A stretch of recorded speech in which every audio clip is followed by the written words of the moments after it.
Cześć, ogromnie się cieszę, że mogę Wam pokazać, jak urosły moje maluszki. Zapraszam Was na odcinek z cyklu Roślinne przedszkole. Ale na początek pokażę Wam, jak rośnie moje awokado, które razem z Wami wsadzałam do podłoża, do troszkę starszego okazu. Już urosło znacznie. Wygląda prawie identycznie jak te, które rok temu sadziłam. Także ma się dobrze. A tu zobaczcie moją jukę, którą też wkładałam razem z Wami do podłoża, którą ukorzeniałam właśnie w moim roślinnym przedszkolu. Tu w rozetach możecie zauważyć nowe listki. Także juka rośnie, ma się dobrze.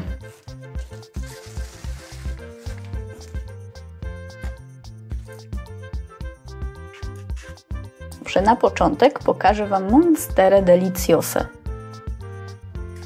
Monsterę trzymam w keramzycie. I tu możecie zobaczyć, nowy liść idzie. I tu w drugiej sadzonce też już widać nowego listka. Pięknie korzenie też już są widoczne. Muszę troszkę zmienić ułożenie, żeby korzenie nie były tak na wierzchu, aby cały czas były zakryte. Nie chciałabym, aby wyschły. Także moja sadzonka ma się dobrze. I przejdźmy teraz do witryny.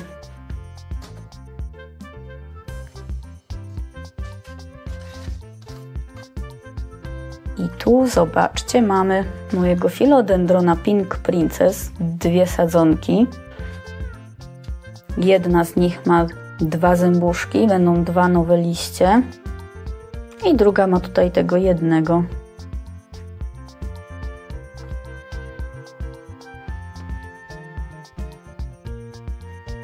Philodendron Brandtianum.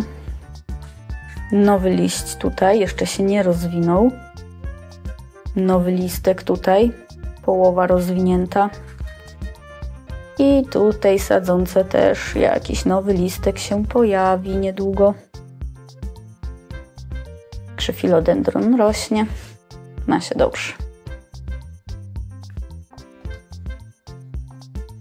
Teraz moja Knante, najnowszy liść, już większy od tego poprzedniego.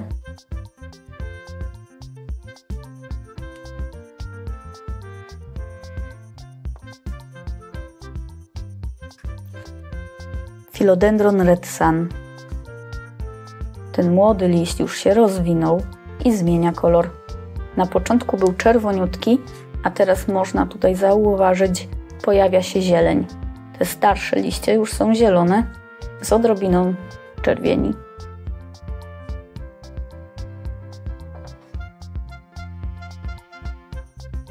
I Philodendron Silver Queen. Zobaczcie tutaj. Ten zębuszek, którego ostatnio Wam pokazywałam, jest już takim małym listkiem. I tu idzie kolejny. Także pięknie rośnie mi ta młoda roślina.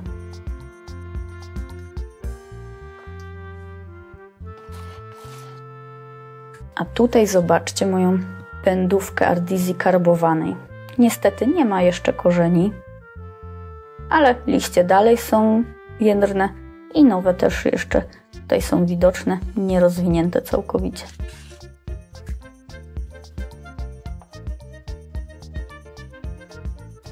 Przejdźmy teraz do pojemnika z mchem Sphagnum. W tym pojemniku obecnie mam już tylko nasiona Ardizii karbowanej.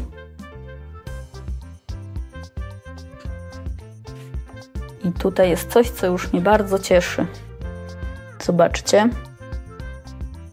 Na korzeniach, na ich szczycie pojawiły się zalążki pędów.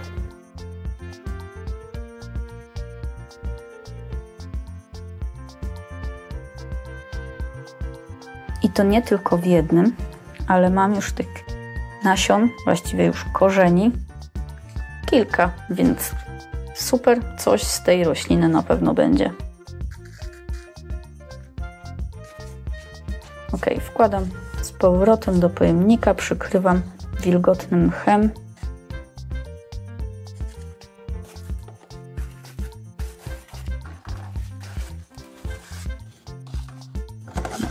kolejny pojemnik. Tu w mchu Sphagnum mam bulwy Alocasia i zobaczcie już na te zębuszki tutaj. Pięknie rośnie jedna, a tu druga. Pozostałe moje bulwy mają tylko korzenie, ale to kwestia czasu, aż deszcz puszczą pędy. No i tutaj mam moją sadzonkę Philodendrona Silver Queen. Też już piękne korzenie tutaj utrzymuje, rośnie ładnie. Philodendron Green Princess. No tutaj korzenie nie powalają, ale ładnie rośnie. Liście są zielone, wszystko z nią w porządku. I dodatkowo tutaj, w tym pojemniku, znalazł się pęd Ceropegi Woody. Odłamał mi się, więc go tutaj włożyłam, aby się ukorzenił. To tyle z aktualizacji w moim roślinnym przedszkolu. Ja się bardzo cieszę, że maluszki rosną i niedługo trafią do starszaków. I wkładam z powrotem pojemnik do witrynki. Ok, to już wszystko w dzisiejszym odcinku roślinnego przedszkola. Życzę Wam miłego dnia. Cześć!